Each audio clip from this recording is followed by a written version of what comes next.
हाल ही में ministry of petroleum ने दिनांक 28 जून 2023 को ऑल ओवर इंडिया में पेट्रोल पंप्स की एड निकाली थी, जिसकी लास्ट डेट थी 27 सितंबर 2023। अगर आपसे ये डेट मिस हो गई है तो घबराने की बात नहीं है, क्योंकि गवर्नमेंट ऑफ इंडिया ने इस डेट को एक्सटेंड करके 17 अक्टूबर 2023 कर दिया है। तो जिनने भी अभी तक एप्लीकेशन फॉर्म नहीं भरे हैं वो अभी जाके पेट्रोल पंप डीलर चयन.in वेबसाइट पे जाके अपना फॉर्म भर सकते हैं। जैसा कि आप सब जानते हैं कि एक एप्लीकेशन फॉर्म भरने के लिए हमें दुनिया भर के डॉक्यूमेंट्स कलेक्ट करने पड़ते हैं, जैसे कि lease deed, affidavits, PAN card, Aadhaar card, land documents और वगैरह वगैरह।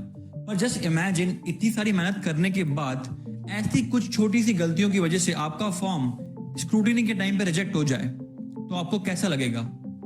पूरी की पूरी मेहनत पे पानी फिर जाएगा।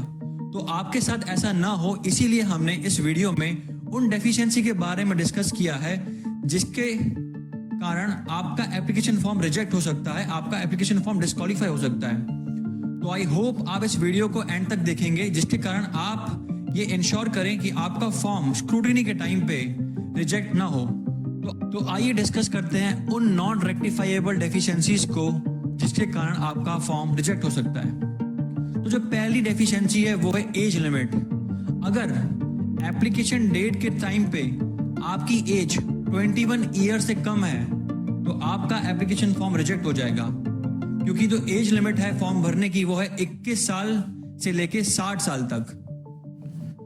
जो दूसरी गलती है वो ये है कि उस कैटेगरी में फॉर्म भरना जो कि दूसरी कैटेगरीज के लिए रिजर्व हो, यानी कि ऐसी लोकेशन जो SC/ST कैटेगरी के लिए, OBC कैटेगरी के लिए रिजर्व्ड हैं, या जो डिफेंस पर्सनल के लिए, स्पोर्ट्समैन पर्सनल के लिए और फ्रीडम फाइटर्स के लिए रिजर्व हैं। उन कैटेगरी के लिए अगर आप एप्लीकेशन फॉर्म भरते हैं और उस कैटेगरी में आप नहीं हैं तो आपका एप्लीकेशन फॉर्म रिजेक्ट हो जाएगा। तीसरी गलती है आपके पास इंडियन सिटीजनशिप नहीं होना। चौथी गलती यह है कि एज पर IT रूल आप रेजिडेंट ऑफ इंडिया नहीं हैं, क्योंकि एज पर IT रूल कोई भी एक व्यक्ति जिसने इंडिया में 182 दिन से ज्यादा दिन गुजारे होंगे वही सिर्फ रेजिडेंट ऑफ इंडिया कहलाएगा, इररिस्पेक्टिव ऑफ हिज सिटीजनशिप। अगर ये 182 डेज से कम है तो वो रेजिडेंट ऑफ इंडिया नहीं कहलाएगा। जो अगली गलती है जो अक्सर बहुत लोग करते हैं ताकि वो अपनी chances in draw of lots में बढ़ा सके, वो ये होता है कि वो सेम लैंड को मल्टीपल एप्लीकेशंस में सेम लोकेशन के लिए अप्लाई कर देते हैं। फॉर एग्जाम्पल, किसी एक फैमिली में अगर 10 लोग अप्लाई कर रहे हैं same piece of land and same location, तो सारी की सारी एप्लीकेशंस रिजेक्ट हो जाएंगी, क्योंकि as per rule there should be only single land for single location by one applicant. इसके बाद जो अगली गलती है वो ये है गलत ग्रुप में अपनी एप्लीकेशन भरना। यानी कि अगर आपकी लैंड ग्रुप 2 में फॉल करती है और आप ग्रुप 1 में एप्लीकेशन भरोगे तो आपकी एप्लीकेशन रिजेक्ट हो जाएगी। और अगर आपके पास ग्रुप 1 की लैंड है पर अगर आपने ग्रुप 2 में भर दिया है तो इसमें आपकी एप्लीकेशन तो रिजेक्ट नहीं होगी, पर आपका जो इवैल्यूएशन होगा वो ग्रुप 2 के नॉर्म्स के हिसाब से होगा। इसके बाद जिसके कारण आपका फॉर्म रिजेक्ट हो सकता है वो ये है कि आप IOC, BPC या HPC एम्प्लॉयज की फैमिली यूनिट का हिस्सा हैं। फॉर एग्जाम्पल, अगर आपका कोई भी रिलेटिव जो आपकी फैमिली यूनिट के डेफिनेशन को मीट करता है और वो IOC, BPC या HPC का एम्प्लॉय है, तो इस केस में आपका एप्लीकेशन डिस्क्वालीफाइड हो जाएगा। इसके बाद जो गलतियां हैं वो है इनिशियल सिक्योरिटी डिपॉजिट टाइम से नहीं भरना, OMC के द्वारा एडवाइस किए गए डॉक्यूमेंट्स को टाइम से सबमिट नहीं करना, जो भी रेक्टिफाइबल डेफिशिएंसी हैं वो 21 दिन के अंदर करेक्ट नहीं करना, पैन कार्ड नंबर का मिसमैच होना,